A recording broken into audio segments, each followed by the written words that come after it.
Hi, everyone. So excited to be here again. I'm here every day, 11 a.m. Eastern Time, Hour of Empower, LinkedIn, actually live stream. Uh, so happy today to have a special guest, a first time guest, Kathleen Quinn Votaw. I hope I've pronounced that properly. You did very well, Don. Thank you for having me. Oh, absolutely. For everybody in the audience, I just want to make sure you know chat's open. We depend on chat to be more relevant and direct our thoughts and uh, uh, thoughtful replies so that you can get some valuable takeaways today. And we need to earn your time, thought, and attention. So we're going to do our very best. The word of the day is thought leader. And that's exactly what I identify Kathleen as. And with that said, Renadeb is always the first to come on and says the same two things every day. Wonderful to have you, Renadeb. He's out in India, had a great conversation with him. With that said, before chat kind of takes over, which I hope it will, let me turn it over to Kathleen. Kathleen can give you a little bit of context on who she is and kind of what she's into, and also what her first take on thought leader is. So, with that said, Kathleen, Take it away. you bet. Okay. So I'm very excited to be here with you today. And my journey has been very fun, but not without some struggles along the way. So I started my career in the recruiting industry when I was in college with Kelle Corporation. They used to call them Kelle Girls back then. And then I went on to work for some major corporations in addition to Kelle, Olston Corporation, and then ultimately CDI Corporation. And then in 2003, I got fired from my big old job from CDI Corporation because they really didn't understand what employees needed. I had just gone through a season of having my one and only child and being diagnosed with thyroid cancer. So they didn't want to touch me, talk to me, look at me, or even walk down the same hall. I was like ready to explode. So talk about no empathy and no compassion. So what do you do when you get fired from your job? You have a burger and a beer with your husband and you start your own company. Because that's what I did. I started my own company. It was me, myself, and I, three very dedicated people for the first, I'd say, 8 years. Um, and then the company just started to grow. Recruitment is a business, a very large, multi-billion-dollar industry. What we've done differently at Talent Trust is really we have a brand promise to our customers that we're going to get the job done. The rest of the industry is contingent or retainer, and the customer might leave unfulfilled and not have a person in their company that can make a difference. So most people call that a hire. I call that somebody who can actually make a difference and move the needle in an organization. So we've grown and flourished. We've made Inc. 5000 twice, which it wasn't me, it was all my people. I do it all for them and their families and my family. I'm also the author of two books, one called Solve the People Puzzle and the other called Dare to Care in the Workplace. And this is my life's mission, to help people understand there's too big of a gap between employer and employee. We got to close it, get closer together so we can be more successful. Yeah, I mean, that really articulates it well, especially in a dynamic, changing world where there's more, it's like musical chairs, less chairs and faster music. Yes. Is you're always looking for your next chair or holding on to the one you got. Mm-hmm. And it really does take professional, experienced support to navigate that. And, to your point, the key element is being an advocate for the person, Mm-hmm. being there to share what they may not know or may take too long to learn, or they're focused on other things, which is like trying to figure out how to pay their bills, Right. Yes. right? And how to extend their career. And I think that's why, shows like this, where everybody is going through a transition of some sort, right? Everyone. Life. Mm-hmm. right? If it's Yeah. not health, it's relationship. If it's not that, it's career. Whatever it is, it's changing. And in the old days or older days, Olden timey days. yeah, things would change slowly and wouldn't be as dramatic. And you could see them coming and you could make adjustments. And it was easier. But now everything's so international, digital, in the Mm-hmm. second. Mm-hmm. Uh, and things change rapidly. But at the same time, everybody has to realize there's still a very small piece of a big puzzle. So you don't Mm-hmm. need a lot, and you don't have to, let's say, push the ocean. With that said, let me run right into our great people here. Renadeb's here. We mentioned Renadeb. Thank you. Dennis is here, who's out in Colorado, has had a heating and cooling business for 46 years, here every day, is our resident rhymer. Great way to start our day with thoughtful leaders. Renadeb agrees, thought leader is a wonderful word, and then goes on to define a thought leader as an individual who is recognized as an authority or an expert in a particular field, industry, or domain. Uh, all of a sudden, Dennis follows your story. Start with 3 B's: beer, brand, be yourself. Thanks for drinking and thinking. I Uh, like you, Dennis. yeah, he's a great guy. I actually had him on our show, and just to laugh a minute, organizations require thought leader and they benefit the company by providing the credibility, influence, inspiration, and networking skills. Everybody's getting so smarter here. Debbie, who's our butterfly lady, just lovely lady, focused on the monarch butterfly migration to Mexico. Oh, beautiful. Does so many wonderful things and dresses up as a butterfly for 4 and 5-year-old kids to understand, a different way of education. Tanya's here from South Africa, will be on the show next week, who Oh, does yeah, sales funnels.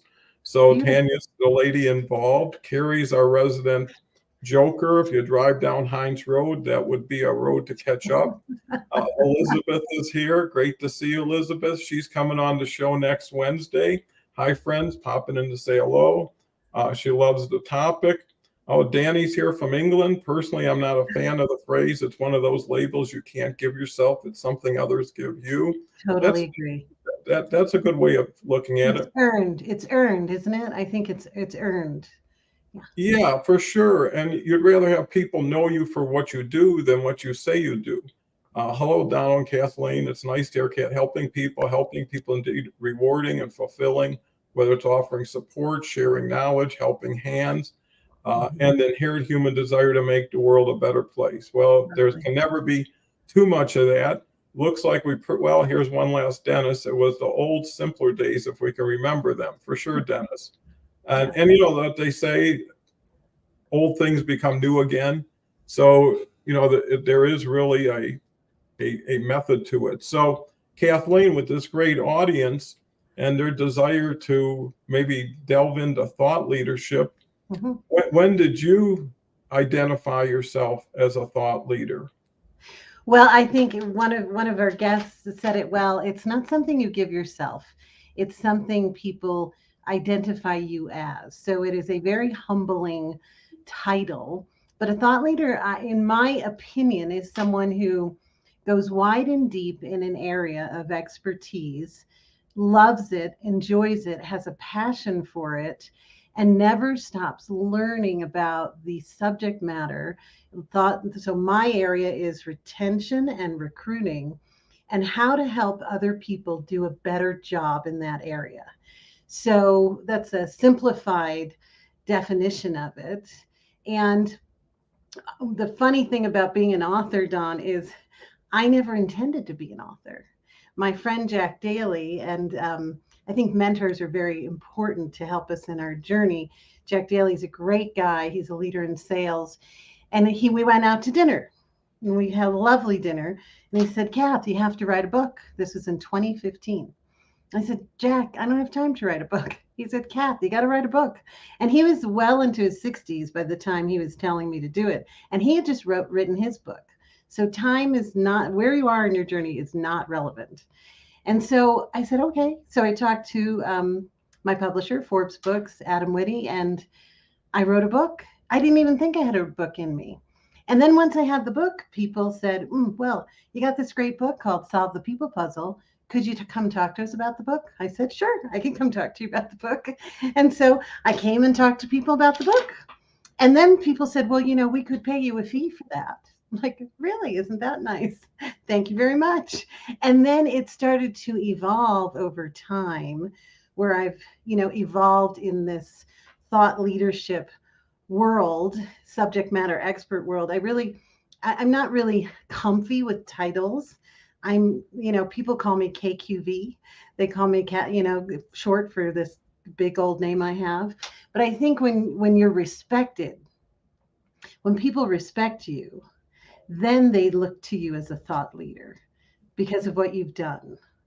So that's my thoughts on that. Don, how about you? Well, I look at it now from kind of two different sides. A thought leader can be considered somebody who knows a lot, right? Has vision for the future and can share it. But the other way of looking at thought leader is leading thought provoking opportunities for other people. Great point. Right? Mm-hmm. So you could be a thought leader in the doing, but leading thought in the verb end of it or the action side of it. And I think that's a better thought leader because you're providing value, you're sharing, and you're connecting and integrating.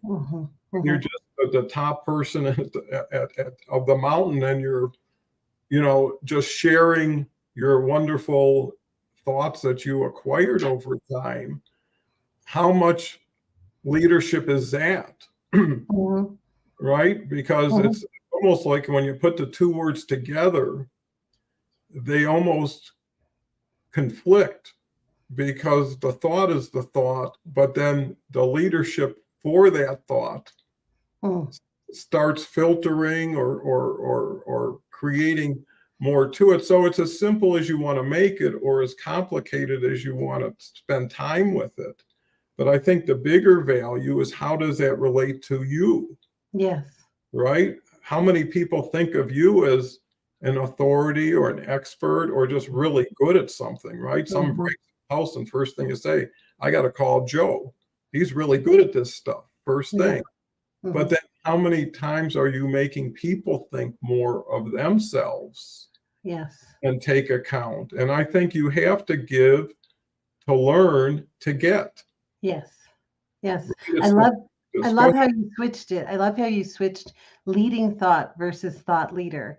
I love that. That obviously shows that you're a really amazing thought leader. And for bringing us all together, that is a leading thought and putting thoughts, all of us, sharing our point of view. I think that's how we all get better. So, that we ask questions. We're curious. We don't think we know everything. And every day is a gift. And every day we can learn something new from someone else. And that's what it's all about. I think that I'm going to forever now say I lead thought. I'm not a thought leader. No, I think that's the higher ground. Yes. The higher vibration and the higher energy because you're not leaving something to ascend to something. Right. No. You're pairing and taking it with you because the future, I believe, for positive collective change is collaborative peer-to-peer or group within group knowledge share, confidence share, right? And I think this is like a workout where people go for that hour. And that's why we do the hour of empower. How do you change your mindset? How do you change your definition of your words that you depend on for your feelings, right? And your communication. And the more you communicate with more people, the less important every conversation has to be. Doesn't mean it shouldn't be. You're talking to 50 people, you're going to have your real good ones and maybe real not so good ones, but you're going to be so busy you don't care about what comes next because it should naturally happen. Well, also practice makes perfect, right? Well, at least it makes it for more interesting fun, because if you know it's practice, Mhm, right, then you mhm. know you're just getting ready for something that won't be practice, that'll be the real thing. So you don't care the result as much as the nourishment you receive from it.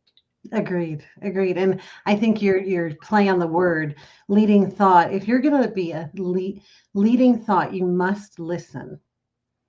You must listen to the people you are talking with.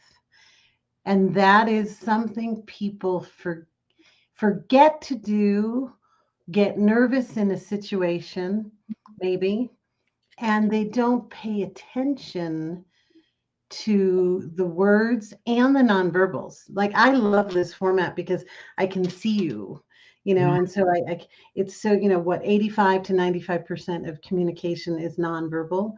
There's many different studies between that, the 85 and 95. Looking at someone, you can really pull a lot of energy from them and understand more of what they're thinking about. So I think listening with your ears and with your eyes and all of your senses to that person really transitions you from that thought leader to that leading thought. So you can put it all together in a meaningful message and continue to share it. But the practice thing, I think, is important. I've seen people get uncomfortable just being who they are. And I'm 57 years old. I have a lot of practice being me and being with people and being in a format like this and being in front of people in person. And so for anyone listening who's trying to become a leader of thought or exercise this idea, try it. Come on the show with Don. Be part of the conversation. Your voice really matters. I want everyone to have a voice to the degree they want to have the voice. Well, and be able at least to hear the voice, because here's the beauty of every day. Hmm. You need a little bit, a morsel every day, and that will eventually, duplicate and scale. So a lot of times you have 1 hour, one meeting to get what you need in your home or you're back at work. Hmm. If you can do it on a regular, comfortable basis every day, and here's the other element, and I think Kathleen appreciates it, is a lot of people have never really focused on working with organizations or groups. Hmm. And when you can aggregate a community like this, what we get a chance to is ride the river, because the feedback goes beyond just me and Kathleen. Hmm. It says, well, hey, if 8 people are really into it, right, and they're all saying the same thing, that's where we're at. That's like your speedometer or gas gauge. Hmm. And a lot of times when you don't see a lot of comments, it's usually because people are intently listening. Hmm. That's a good sign. And like an orchestra leader, you got to know when to bring in, a blend of when it works and when it's a little too much. And it gives everybody a little bit of a breather. But, I think the main thing I know is everybody wants to be seen and heard in the Hmm. right way. And when you put someone's face up and their name up and their comment up, there's recognition, Absolutely. Hmm. right? In a workplace, the surveys I've seen is recognition is number one in employee happiness. I mean, pay is down the list because it becomes an entitlement, where recognition is a gift. Yes. And Hmm. I think when you recognize people, and let's go back here, because I see we have a lot more. Oh, Lanisha's here. I had Welcome. a great conversation with her, and she's going to be coming on the show. So happy to have you today. And seeing is believing, but more importantly, participating is really realizing, you know, Hmm.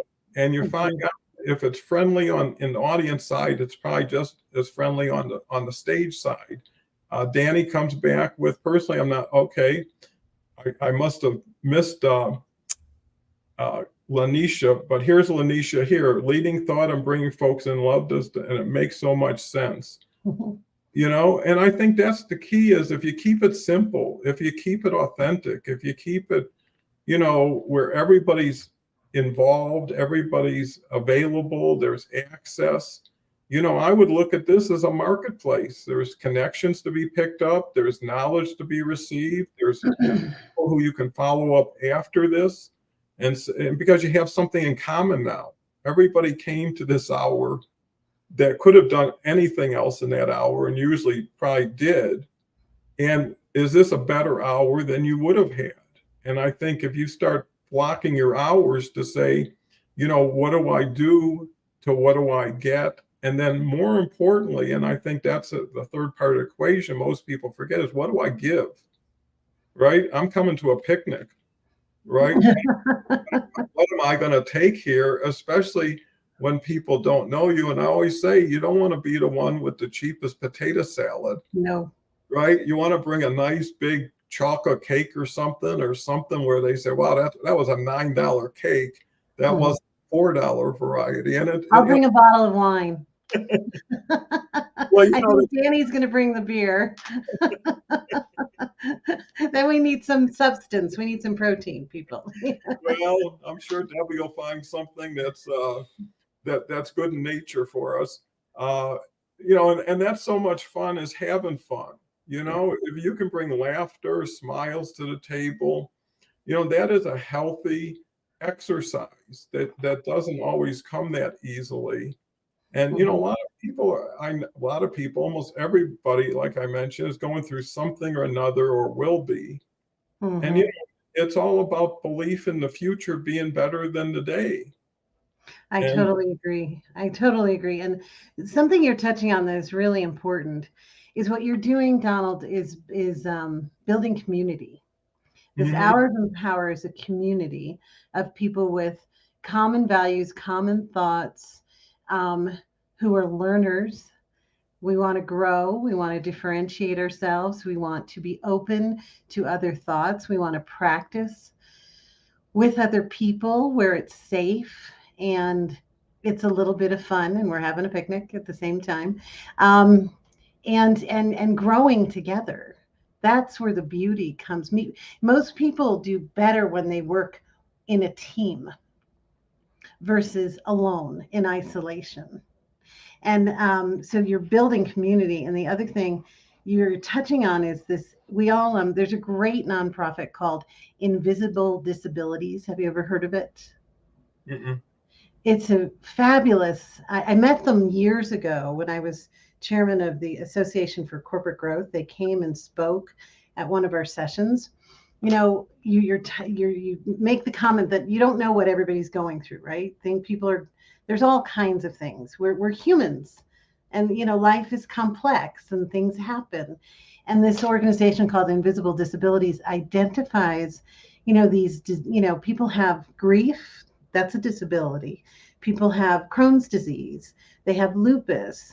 They might have something happening with their family, like an elder care issue or a child care issue. And there's such a rise, such an awareness right now of mental health in our country, across the world, and in the workplace. Korn Ferry did a report that 50% of U.S. workers that they surveyed report mental health in the workplace as a disability. And I'm grateful we're finally identifying it and talking about it. But I think we need more time on what do we now do about it? Like we know, like we're identifying, okay, it's there. We can talk about it now. We don't have to hide that in the closet anymore. It can come right out and it's standing center stage. And now what? I think that could be a really interesting hour of empower, because I'm sure many of us know of people who are struggling right now. And then we've got 2 wars going on, and then we're going to get pulled into a war. There's a lot of uncertainty for people, and I think that's feeding this, feeding the mental health issues. But what you're doing here is providing a community where we can safely talk about the solutions Mhm. or the ideas around that. Well, and the key word there is safely. Mm-hmm. And to build a safe environment, you have to consistently be a safe environment, Yes, yes. right? Mm-hmm. And it has to be over time, because I know, like I say, 90% of the people in the audience have been together for 7, 8 months, pretty much every day, Mm-hmm. right? So you start going to places for the people there, not just for yourself after a while. It's like Right. a workout buddy. You know, Mm-hmm. you'll end up doing more because you feel more obligation, but also familiarity, someone who you can trust, someone who you can talk to. And Mm-hmm. most people in the situations you're talking about aren't with a lot of people who know or care that much about what they're into. So Mm-hmm. it's much better to be with like-minded people who you don't know to start with, and you get to build fresh, because Mm-hmm. too many people feel their past defines their future. Mm-hmm. Yes. If you have a clean slate. And here's the other thing: when you express as much as you can, as comfortably as you can, and everybody accepts you, then you're done with that, right? Mm-hmm. Now you're on to, what can we do together? How can I help you now? And everybody ratcheting up together makes the group stronger and smarter day by day. And it True. also brings people who say, hey, I love being with an audience that's a tailwind, right? That just is there to really learn and grow and share. And what you find is speakers find it's what they need, not what they can only provide. Mm-hmm. If Mm-hmm. it's a great show, and it's a when Kelly's here, and she's here all the time, and she's been so responsible for making this show what it is, and she was scheduled, but something came up, and she had to take care of it. But it's always about knowing where something is going and how you can get there, but more importantly, how you can take so many people with you.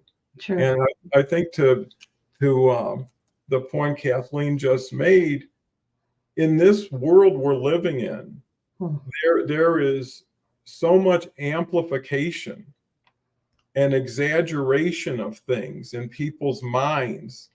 And people don't evolve as fast as technology, but they're dealing with an overload of just ridiculous things that are taking place. Yes. Things that are just nonsensical at best. Yes. And, Yes. and they don't know how to factor that into, what does this mean? Mm-hmm. And what can one person do in a short period of time to make any changes anyways? Mm-hmm. Mm-hmm. But peer to peer, and I think that's the key that has been on the other side of the equation. The positive side is access. Mm-hmm. You know, if people are waiting for governments and institutions to deliver their needs, forget about it. They're Mm-hmm. lucky just to handle what they need to take care of. True. But you can go to YouTube, you can go to Google, you can go on LinkedIn. You can do as much as you want to do for yourself every day Mm-hmm. if you have a plan. Mm-hmm. And I think that's so important, is to be strategic and understand what I'm doing now going to lead to. Either, they say everything you do either takes you closer to your goal or further away. Yes, agreed. So I think it's on everybody's part that we need to get smarter faster, get better faster, but do it in a way where we can learn so much from others that we can cut the learning curve, cut the risk. Because the other thing is, you're bolder and braver when you're with a community, Absolutely. right? Stronger in a team and stronger in a community. And I'd love to hear in the chat is, from our uh, people who are leading through thought, because that's why you're here, because Don just turned it around on us. What are you struggling with, or what can we help you with when it comes to how the people in your workplace are struggling with today, with what's happening, what they're hearing in the news, what's happening, their invisible disabilities, what is happening out there to people. Because I see it, I hear it, I talk to people a lot. And, the number one reason people work is to support their family. I mean, that's really the number one thing. It's not about the employer. The employer is number 2 or number 3 if there's faith involved. They're not number 1. They're number 2 or 3 if there's, it's really family, faith, then my job. But it's kind of, things got thrown up like a tossed salad during 2020, and we haven't quite figured out where we are yet. We're trying to, with engagement like this hour of empower, how are we going to do it differently on this side of where we have just been through? And then things keep coming at us just about every 90 days. There's some ginormous change or thing happening that does affect the people around you. And I love this venue to stop, look, and listen. When you were a kid, you were said before you cross the street, you had to stop, look, and listen. I think this hour of empower allows us to stop, look, and listen about what's happening around us, to us, and to those people we're responsible to lead. And you brought up recognition too, which is one of my favorite topics. It is the number one reason people leave the workplace, Don, which is amazing to me, because it's the easiest thing to give. See somebody, say thank you, say, how's your family, or, the work you did on that project was extraordinary, or you lived our core values, or send them a note to home. It doesn't have to be disingenuous or a gift card. Stop it with the gift cards. I think that's so disingenuous. It's ridiculous. But a note, like somebody on your team or somebody. How about your boss? Maybe your boss did something nice. Bosses matter too. We're human beings. Like, send a little note. This recognition phenomenon, the lack of it, says to me that sometimes we're stuck in our own stuff, that we can't look beyond and thank those who are around us who are making a difference in our lives. And that will make a difference in their lives. So you touched on some great, we could have a whole hour conversation about recognition. That would be great. Danny just said, well, can I say something from the comments? Because I love it. Please. Danny just said gift cards. The gift that says, I don't know you. Unless you enjoy ninjas, they're a poor choice. I like you. Yes, that's so true. It's so impersonal, isn't it, Danny? There's a great book called Giftology. And it's more about the gift is about the other person, right? You seek to find out, what is, Don's wearing a turquoise, beautiful. I noticed that the first time I saw you. Yeah, it's gorgeous. So what is appealing? And he's got plants, and he's got some original art. What is meaningful to the human that you're trying to celebrate? So thank you, Danny, for that. I think that's great insight. What do you think, Don?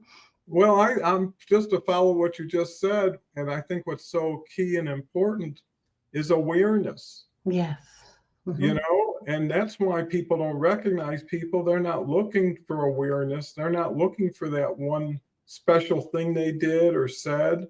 And, what I used to do in my, career as owning and founding my businesses is I would always, my daughter worked with me side by side for about 8 years, and she was in charge of HR, and she was just terrific.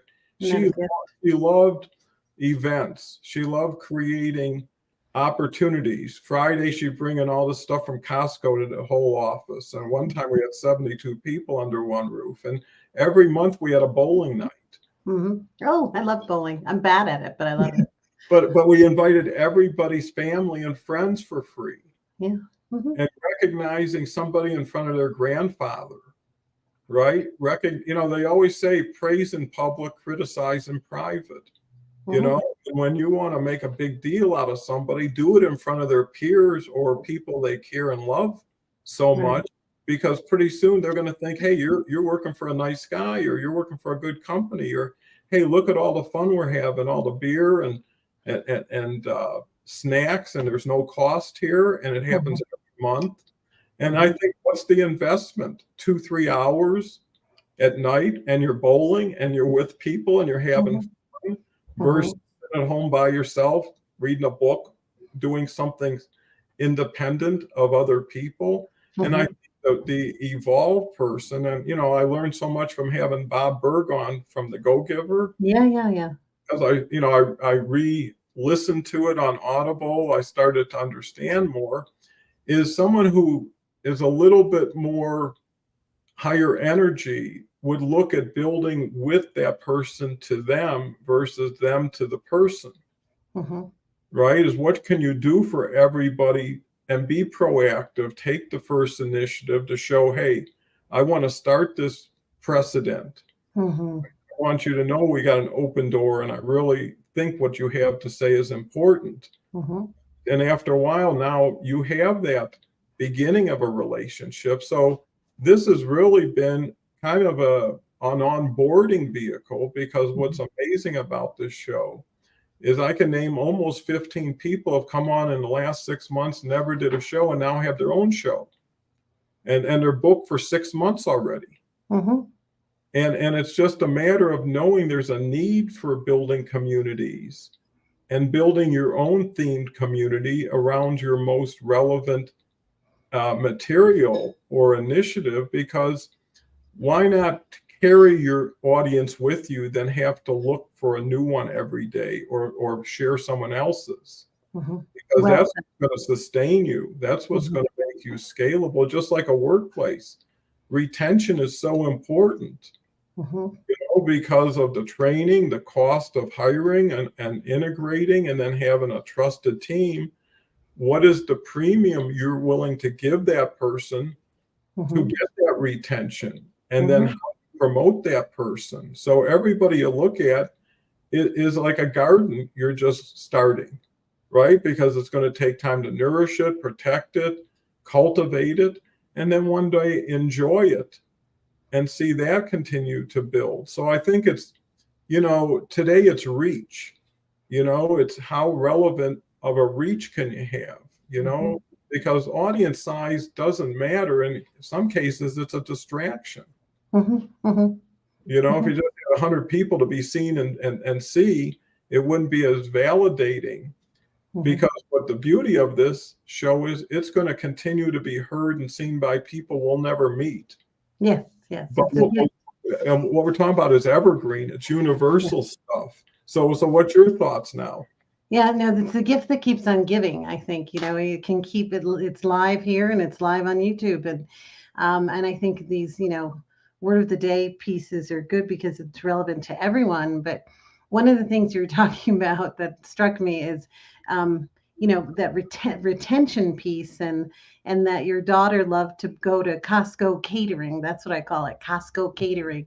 Isn't their chicken salad really great? Get some chicken salad and some croissants and fruit salad, and there you go. People love to be fed. I don't care who you are. I don't care if you're a lawyer, an engineer, a construction worker. They like to be fed. But it's really in your organizations, big or small, make sure you bring the fun.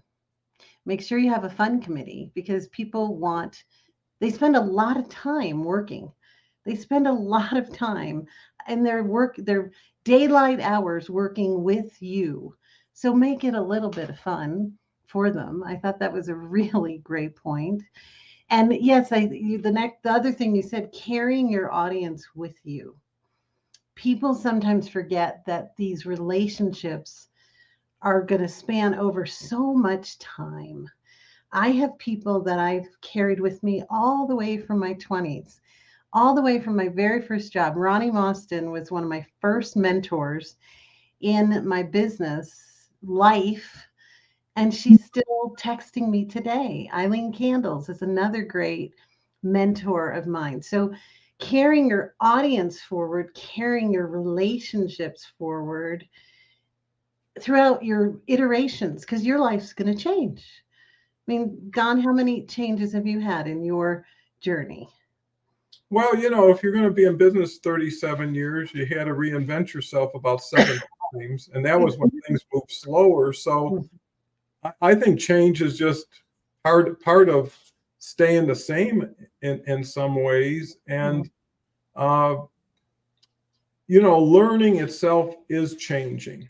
Mm-hmm. Mm-hmm. Too many people, I think, feel activity is necessary for something to be realized. Mm-hmm.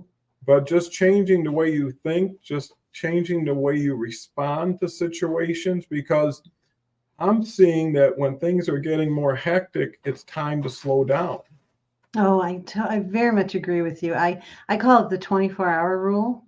I'm sure you've heard of that before, but one of my friends and clients, Charles Fred, who ran the Breakaway Group, wrote a book called The 24-Hour Rule, and it is a little baby book. It's not a big book. It's a little baby book.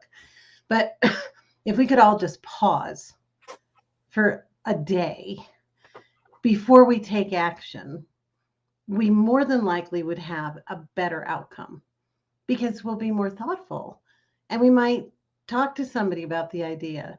We might, brainstorm it out. We might write it out. We might wake up on the other side of the idea. So that discipline to pause has served you well. Well, I think, and I practice that all the time, because whatever happens to you, there's an instinctual feeling or response that comes to be. Mm-hmm. And if you just let that go unfiltered, it'll be truly honest and original, but it'll only be your side participating Mm-hmm.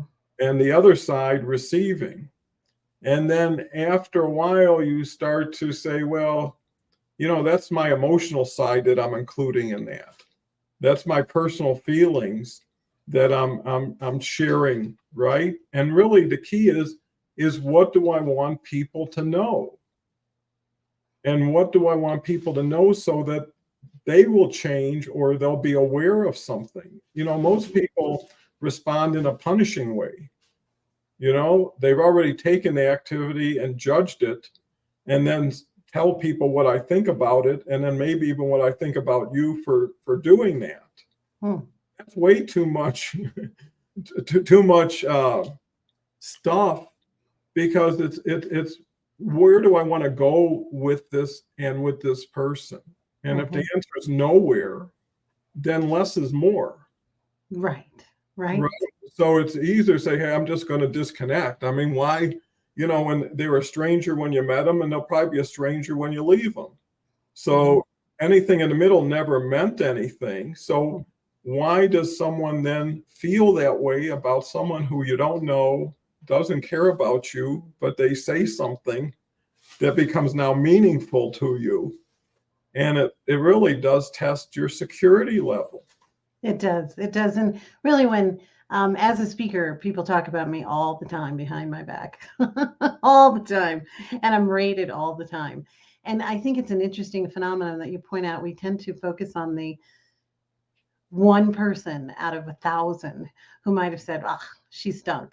And it's like, what? But 99% of the people, are like, she was awesome, and it's kind of an interesting phenomenon.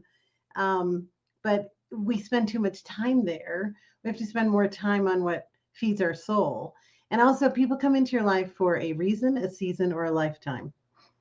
Have you heard that phrase, everyone? A reason, a season, or a lifetime. And it's okay to let the flow happen. It's you not everyone's going to stay with you forever. And we're on a journey together. And sometimes people will spin out, spin back in, be there to help you through a moment. People will surprise you in different ways. I just met Don, and he's definitely a reason, and he could become a season, and he could become a lifetime. We're still exploring, and that's the fun of it all, isn't it? Lanisha had a great comment too on your comment about changing. Learning is changing. Unlearning and relearning are necessary aspects of any learning cycle. As we all know, thoughts become things, so learning is fundamental to any change process. She's super cool. can't wait to hear her. Yeah, and she has done 5 keynote speeches this year, Yay! building her business up, and we're talking about collaborating. So you never know what you don't know. And I think, to Kathleen's point, when you accept that you're a work in progress, Mhm. primarily a work in your own progress, because like Kathleen mentioned, you don't know what someone's going through. Someone doesn't know what you're going through, Mm-mm.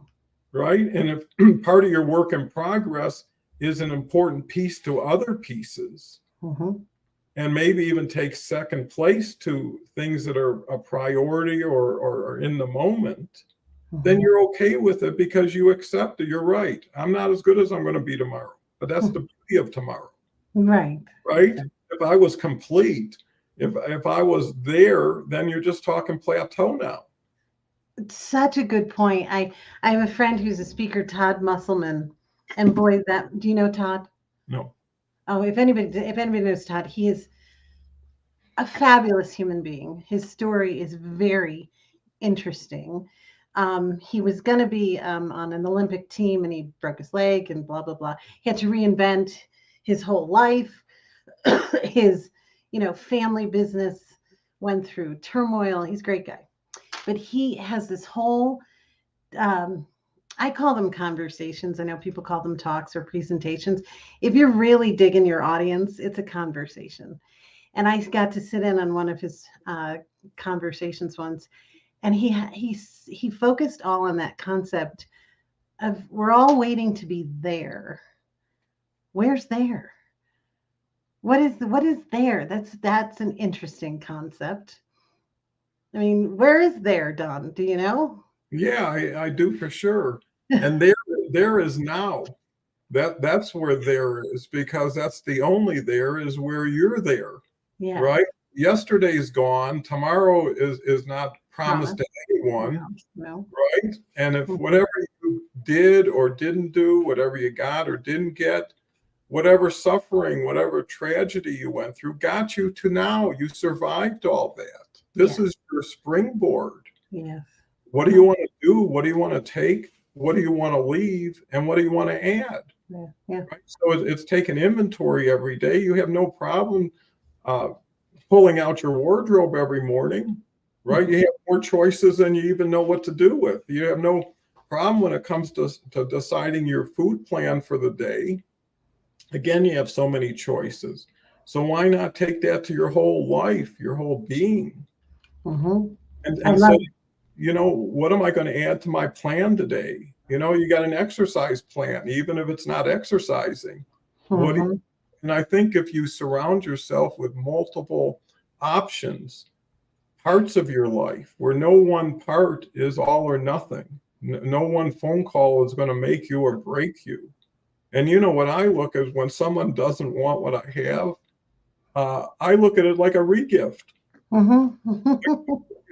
You pre-qualified yourself, not to make a judgment, but you didn't see it, didn't appreciate it, didn't understand it, or at least from my standpoint, and it's okay, because I know if I'm going to give more value than I'm ever going to take in return, and that's my purpose, Mm-hmm. because I can do 70 to 30 and get the job done and feel great about doing the 70 versus, oh, I did my half.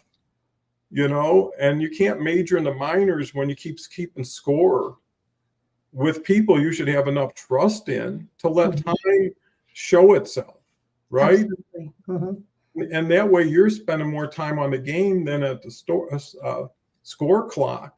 Right. Right. If you play the game, the score will take care of itself. Beverly's here. Just want to say hello to Beverly. She's here every Tuesday. Great therapist and coach up in Montreal. Thrilled to be here. Beverly's got her podcast, and she's doing another podcast she's starting. Beverly says, well, let me get that comment. Exactly. You're never there, but you must be in the now. The now will get you there. And it's incremental, and it's when you're having a delicious meal or you're in a beautiful setting, don't you want to savor it? Yes. Yes. Don't you want to just sit down and be there for as long as that feeling will last And you're taking pictures in your mind that you're going to carry with you. Mm-hmm. And you have so many of those pictures you've already developed.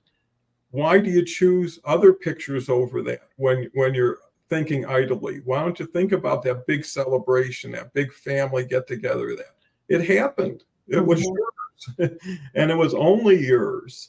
And instead of putting up yesterday's news, and I think one thing, and you hate to avoid things, but sometimes it's necessary. Mm-hmm. Mm-hmm. When I turned things off, I didn't get distracted by them, and eventually that creeps into you and what you do and how you project. And if you're going to be positive, you got to feel positive, and you got to ask yourself, what could I have done to be in a better position than I am right now? What did I eat that I shouldn't have? Who did I talk to that I won't do that very often again? And that way you're not responsible for anything but taking responsibility for how you build your life. Right. Agreed. So I think that's so valuable to people, and everybody is everybody, and everybody's somebody. Mm-hmm.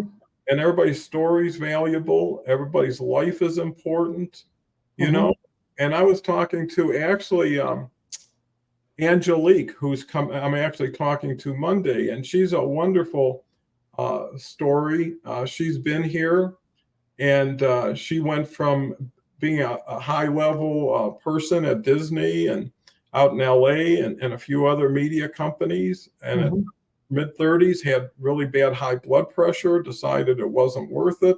So she got into creating courses, and now that's her whole business. And what she was reflecting on is she would talk to housewives, and they would say, well, I don't have a story. I don't have a course. Sure they do.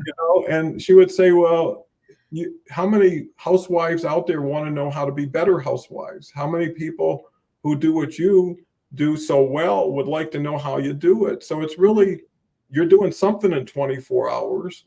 What is it most passionate about? Because that'll get you over the early rough times.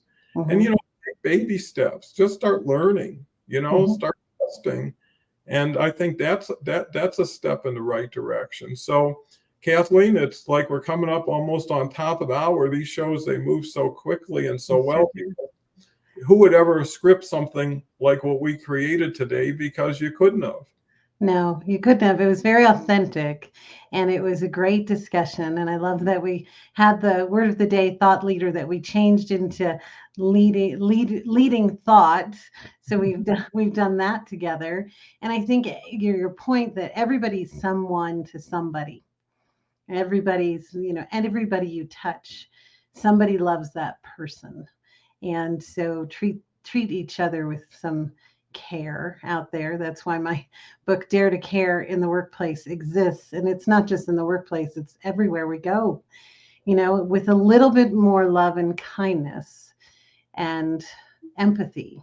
We're going to do a lot better moving forward. And I am delighted to have been part of your hour of Empower, and hopefully you'll have me back. Oh, for sure. You are such a natural in this environment because, people have to practice their openness muscles. They're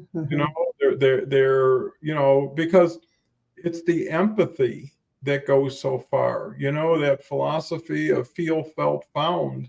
Which, I know how you feel. I felt exactly the same way until I found this out, or I found that person, or I found that course. And, if you really care, be the one who drives them to the course. Be the one who gives them the CD or the video or the link and say, I was just thinking about you. I think this would be something worth watching, right?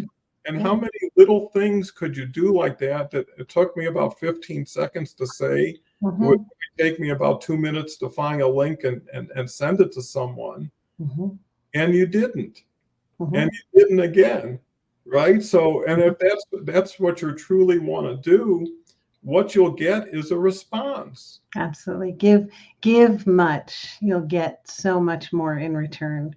I just did that thing yesterday. Two people I was with over the last couple of days needed introductions to people. They they didn't know how to do something and they needed resources. So for all of you out there, if you need anything, I'm happy to be a resource for you in any way, shape, or form, because that's what this is all about. We're empowering each other to get better at whatever it is for you. And let's see how we can grow together. I think it's a beautiful thing you've created, Don. Well, that's so generous of you to say. And I think that is really the beauty of community, is people knowing that they're there if you need them. And that gives people, knowing there's a little bit of a safety net, or a lot of a safety net, a chance to let go of something and reach out to something. And everybody knows what that something is that they're not taking action on. Right. Yeah. Right. I mean, it could just be a simple thing like picking something up at the cleaners, or it could be something significant. But if you can't, could we? And I think that's the concept people have to realize. Maybe sometimes you're never going to get that last 15% right. And often you don't, right? And that's okay. Don't we learn more from our failures, Don? Oh, absolutely. But there's someone with that 15% that has plenty of those 15% to give. So why not merge? Yes. You know, relationships can be just as easy as events. They have to be forever. But, you know, if you do something without worrying about forever, you'll probably feel more comfortable doing it. Like if someone said, do 400 days of this in a row, I'd say it's not possible. Life won't allow that, right? But if they say, do tomorrow and see how you feel, and then do the next day, and pretty soon it nourishes you, it fortifies you, because I'm getting so much smarter by interfacing and interacting with so many of these great people around the world who, like I say, as an individual, everybody's got a personal life, everybody's got a professional life, everybody's got family. And, you know, it brings to mind when I was running my companies, I would always be hiring people 19, 20, 21. And at the time, my kids were 19, 20, 21. And I would always think, well, how would I want my son or daughter to be treated in a workplace? Because they were working in places at that age too. And I always took special care of that, to know, hey, this is someone's grandson here, somebody who people have high hopes for. And how do you take care of that person to make them proud? Because early on, they don't know what they don't know. And they're just picking up signals, and they're kind of like new to the game. But when you tell somebody they can do it, that you believe in them, that you're going to give them opportunity, and then you actually pay a little bit more than what they're used to, right? Because they say cheap labor is the most expensive thing a company could have. True. Very true. There's all those elements. So I think the object is, how do you invest in the people that you invest in, and who do you invest, and what's the expectation?